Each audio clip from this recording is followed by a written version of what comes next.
Hello, hello. Welcome back. Let's talk about what's going on in the world of social media marketing right now. We'll start with Instagram. Instagram has made some updates to their carousel feature, which is a very popular posting format that was introduced in 2017. Up until this point, you could add up to 10 photos and videos and add them into one post. So you kind of slide through it and get a little slideshow type of situation. And now they have upped that number to 20. That's a lot of images to look through in one post. So each carousel can now include up to 20 photos and videos. Users could previously add up to 10 pieces of content to each carousel post, something that's colloquially known as a photo dump, which can we just for a second think of a better name for it? By the way, I just cringe every time I hear that term. I don't know. Let me know if you can relate. Anyway, they go on to say that Instagram has slowly added more features to the carousel function, including the ability to pair songs with each slide and collaborative posts that allow multiple users to add to their content. I have not seen this yet. Have you seen this? It's kind of like a collaborative Pinterest board. I don't know if you all have seen those, but I think it's an interesting idea for sure. Now, something that I'm definitely not a fan of that Instagram is tossing around is switching the grid view from squares to rectangles. I don't like it. Do you like that? I really don't. Adam Mosseri confirmed that they are testing a vertical grid. He goes on to say that the vast majority of what's uploaded to Instagram today is vertical. It's either 4:3 in a photo or 9:16 in a video. Cropping it down to a square is pretty brutal. I hear him. I hear Adam Mosseri on this. I really, really do. There's a mock-up of it too if you're watching on the YouTube channel. But I hear him. Like, they have kind of forced us to do reels, whether we like it or not. It's interesting that he is even saying that photos, a lot of people are posting them 4:3. I find that interesting. So I guess he does have a point there that it is challenging to take a reel cover or, a 4:3 photo and have to crop your head out or whatever that might be to fit in the grid view. But I don't know, this mock-up it just bothers me. I don't find it pleasing. It's just the square is just, it really scratches a certain itch for me, that symmetry itch. And I don't know, I just don't like it, but he does have a point. Instagram is also testing a new music sharing process via Spotify. Now, this article from Social Media Today kind of talks about how important TikTok has been to the music industry. It has been huge. They talk about how some artists and labels are actually changing the titles of songs that are going viral on TikTok to make them more marketable and sell better, which is just so interesting. I've even noticed, some of my favorite artists, I feel like they're making shorter songs, which I feel like is the TikTok effect. So there's no doubt that TikTok short form video has really impacted the music industry. But we've got this looming potential of TikTok leaving the internet, or at least the US internet, next year. And I think Instagram is really trying to do everything that they can to pick up, the fallout of that and get the users, get the TikTokers over to their platform. They've recently kind of swooped in on some music features, and specifically, they are testing out a new integration with Spotify, which enables Instagram users to continuously display the track that they're listening to via their Instagram Notes indicator. We've talked about Instagram Notes in the last episode, maybe the last couple episodes. I truly don't really understand the point of it. But this is kind of like, okay, if anyone's as old as me, which I don't know how many of you are, but do you remember AIM, AIM, the chat feature that we used in middle school, after middle school? It kind of reminds me of this, where you can post an away message. I know I would always post emo song lyrics as my away message, or even early Facebook, I would post is listening to Crosby, Stills, Nash and Young, whatever I was listening to at the moment. So this is essentially that. And I don't mind it. I can see this being a fun use of notes. I don't know if anybody really cares what I'm listening to at all times of the day, but I can pop that in my notes. It is tempting to move back to Spotify. I actually use Tidal. So I'm going to be honest, this would tempt me to move to Spotify. Instagram Insights are getting a little bit of a facelift, nothing too wild, but the head of Instagram, Adam Mosseri, did announce some updates via a reel, and then the creator's account on Instagram also posted a carousel to confirm. So basically, they are going to add the view metrics, not just for reels, which have already been there, but also for any type of post, all content posts or all content types. So this is an article from Metricool. They say he explains that until now you've been able to see how many plays your reels receive, but now Instagram will expand this idea to all types of content, which include photos, carousel stories, and reels. They also are going to be removing the ability to see impressions on the Insights tab itself. You'll still be able to see them in Meta Ads Manager, and I'm assuming Meta Business Suite. I'm not sure on that. Don't quote me, but they will be removing it from the insights in the app, which is kind of curious. So if you aren't sure what that means, impressions refers to the number of times your content was seen, and it sounds like they're replacing that metric with views. So something to note for your clients if you have reports built out and things like that, just keep that in mind. You'll want to switch impressions to views. And speaking of Metricool, that was an article from their blog. Metricool is also kind enough to sponsor today's episode. You can always use my code Latasha, that's Latasha, at the link in the show notes to get 30 days free on any of their premium plans. It's my social media scheduler, my analytics tool, my ads platform. They do so much. So if you are in the social media marketing space, whether you're an agency, an individual, a content creator, you should definitely check them out. But they have just released a new feature, which I'm actually super excited about, particularly for those of us who are service providers and run social media for clients. So if you use Google Drive to organize your team or client's social media calendar and other assets, this new Metricool feature will speed up your planning and scheduling process. Metricool's released a Google Drive integration, allowing users to pull from their Drive folders directly from the tool's planner. So instead of downloading assets and re-uploading them, you can now save time unifying these tools. This feature is included in Metricool's premium plan. So again, be sure to use the code Latasha, that's Latasha, to try any Metricool premium plan for 30 days free and enjoy some seamless scheduling. It's very exciting, you guys. I think this is going to be such a game changer for when you're on the road. I've been traveling a lot, and it's like downloading things that I don't have on my computer is just a nightmare. Like, just hook it up to Google Drive. Okay.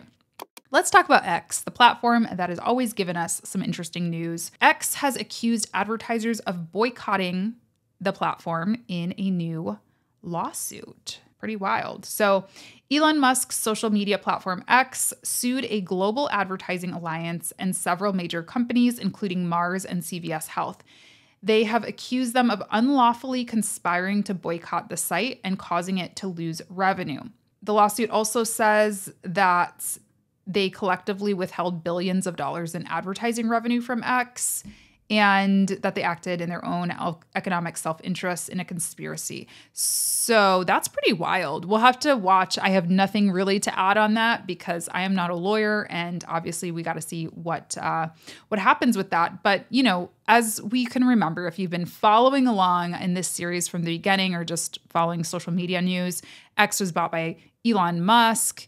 And, you know, a lot of things changed. A lot of people had concerns about safety and security on the platform, hate speech, things like that. And a lot of advertisers pulled out their ad spend. So, yeah, we'll have to watch and see if this goes anywhere.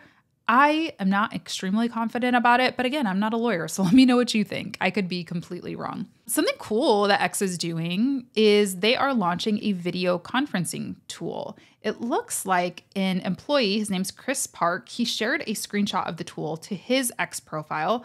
And again, if you're watching on YouTube, you'll be able to see it on the screen. It looks cool. I mean, it looks like, you know, Zoom or Skype or any of the tools that you use. But he said that they had their first X conference meeting with X developers and teammates. And he says it's already a really strong alternative to Google Hangouts, Zoom, AWS Chime, and certainly Microsoft Teams. Looks like some features that they're going to look to add are better visibility or notification when someone leaves or joins, ability to pin main speakers or participants, and less back and forth change on main panel so I don't keep seeing my awesome face.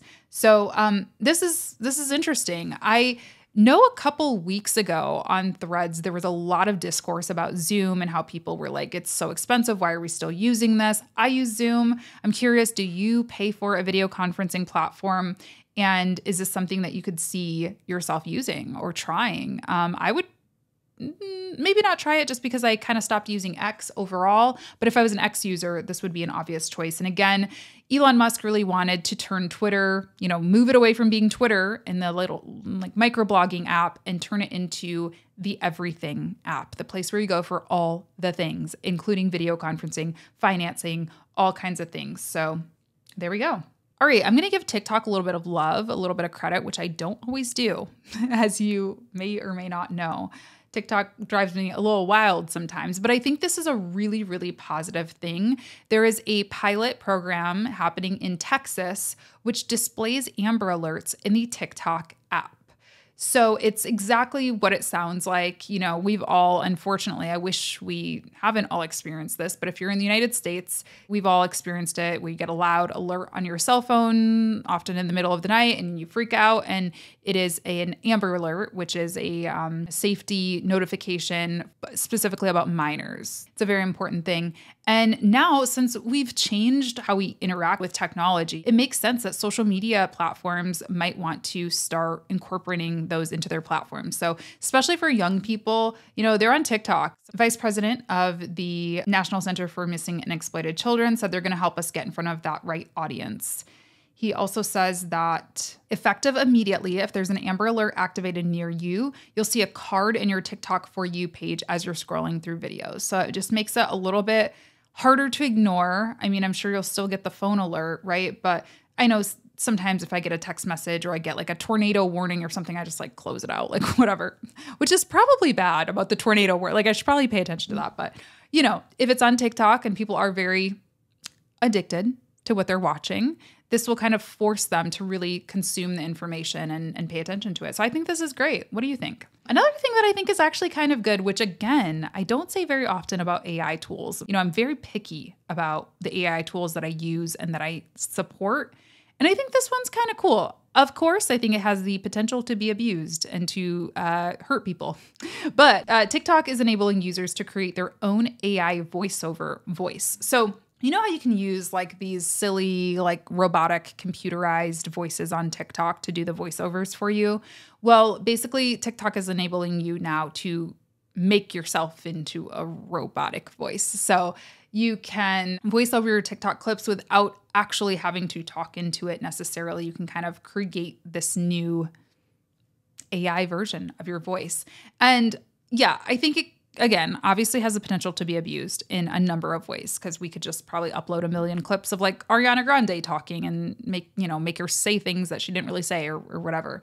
But I do think it's cool for content creators, social media managers, because sometimes it's like, I just forget to say one thing, particularly if I'm working on a brand deal or something. And it's like, I got to say the code, I got to say the link, I got to say, and like, I might just forget like one word or one sentence. And then it's such a pain to have to re-record over and over again and all of that stuff. So I think it could be really cool. So it looks like there are some people who are seeing this ability to do this in their app already. There's some mock-ups that some people have shared. TikTok is also adding group chats to their app. I really think they're trying their very best to like get people to feel like they need them just in case they do have to leave the US. So people will fight for them, which is understandable, of course. But I feel like once you start introducing group chats and you become a part of people's day-to-day relationships, like they want you to rely on them. And that's what they're doing. So TikTok looks to be taking on popular messaging services like Meta's WhatsApp and Apple's Messages, as the company announced on Monday that's adding group chats to its platform. You can now create group chats with up to 32 people to chat and share content together. 32 seems like an odd number, doesn't it? Like, why 32? I don't know. While people often share TikTok videos with each other in group chats on messaging apps, TikTok is now letting users do so within its own platform. Users can now watch, comment, and react together all on TikTok. Very interesting. I definitely noticed that, like, of course, I'm sure we've all gotten text messages with a TikTok in it, even like an Instagram DM with a TikTok link. So they really just are wanting people to stay in the app and use the app. So Cool. This is a very exciting piece of news from YouTube, and I would really like the feature. If anyone from YouTube happens to be listening or watching, big deal. They are expanding access to courses for creators.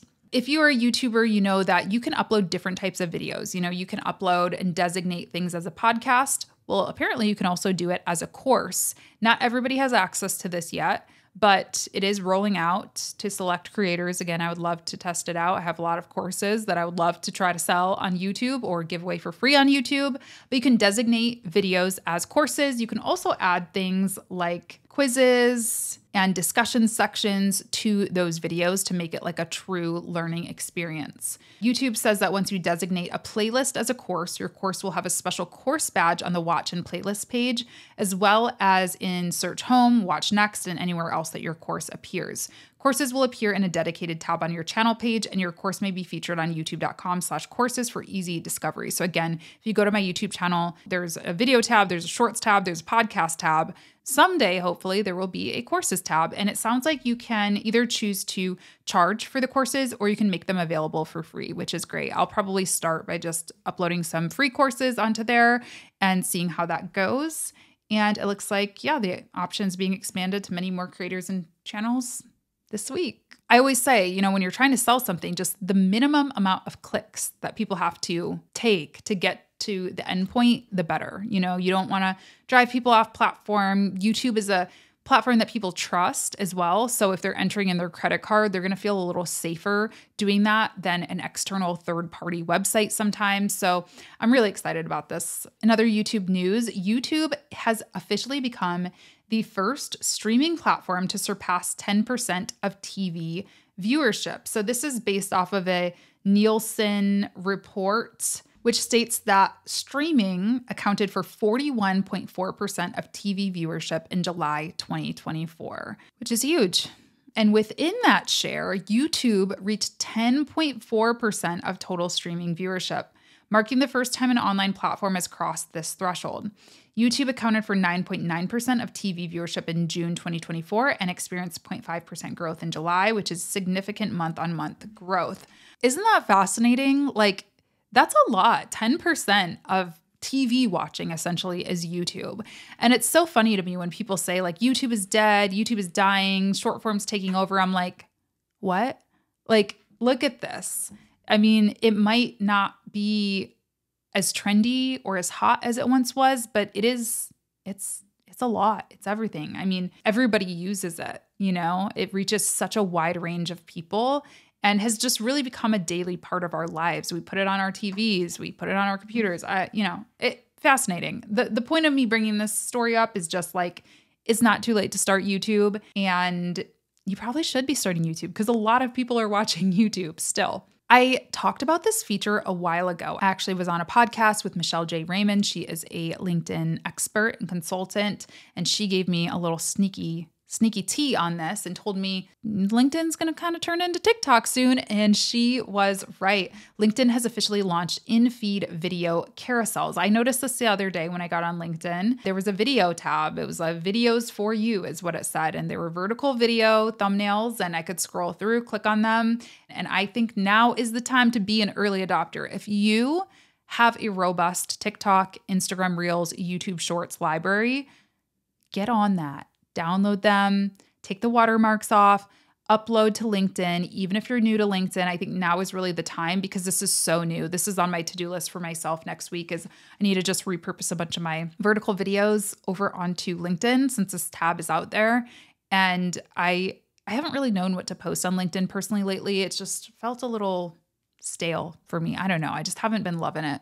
So this is fresh. This is new and something that we talked about in the interview that I did on Michelle J. Raymond's podcast is that young people often feel very intimidated by LinkedIn. It's seen as this very stuffy traditional platform. And if you don't have a lot of job experience or don't really fit into that traditional corporate mold, it can be scary. And as much as I get annoyed by this short form, repetitive, kind of annoying content, I do think it's great to welcome in this younger generation because they're working, Gen Z and whatever the generation is below them, they're working now, they're a part of the workforce. So they need to use LinkedIn. They need to be comfortable posting on LinkedIn. And if this gets them there, I think that's great. It's happening.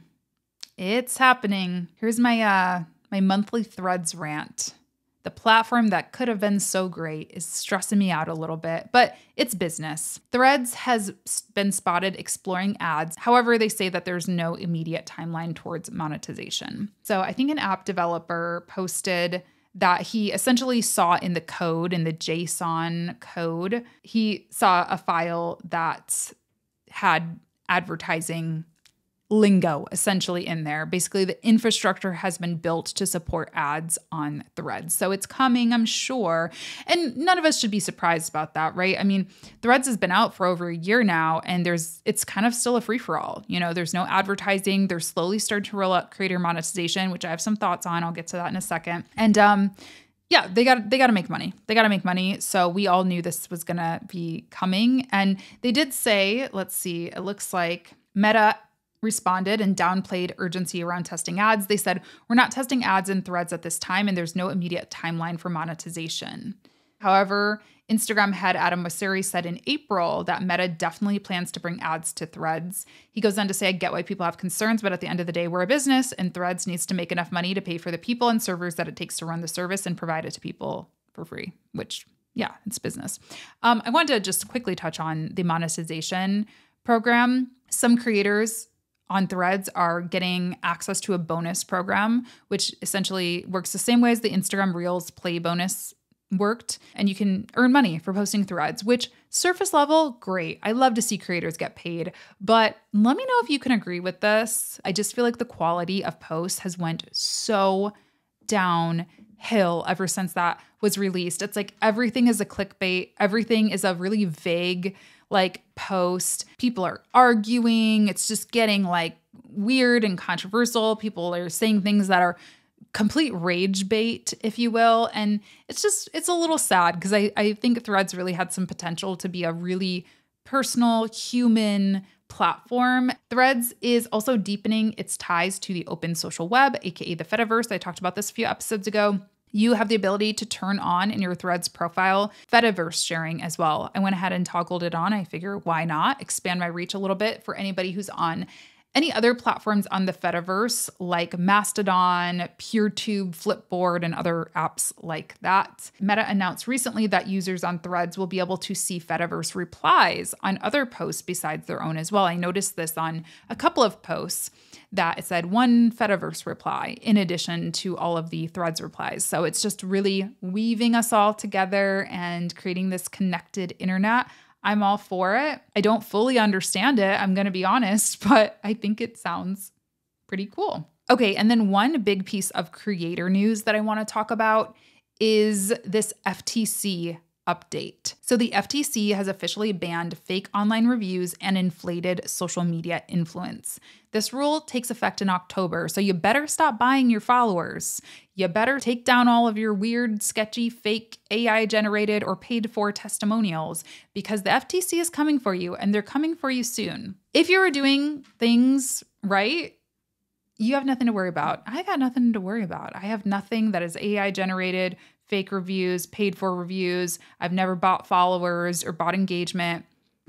So I don't have anything to worry about. But if that has been a strategy for you, if that is a strategy for your clients, this is important too. We might all be like, oh, no, duh, of course I'm not going to buy followers. But sometimes we get clients that do it behind our backs or have done it before they worked with us.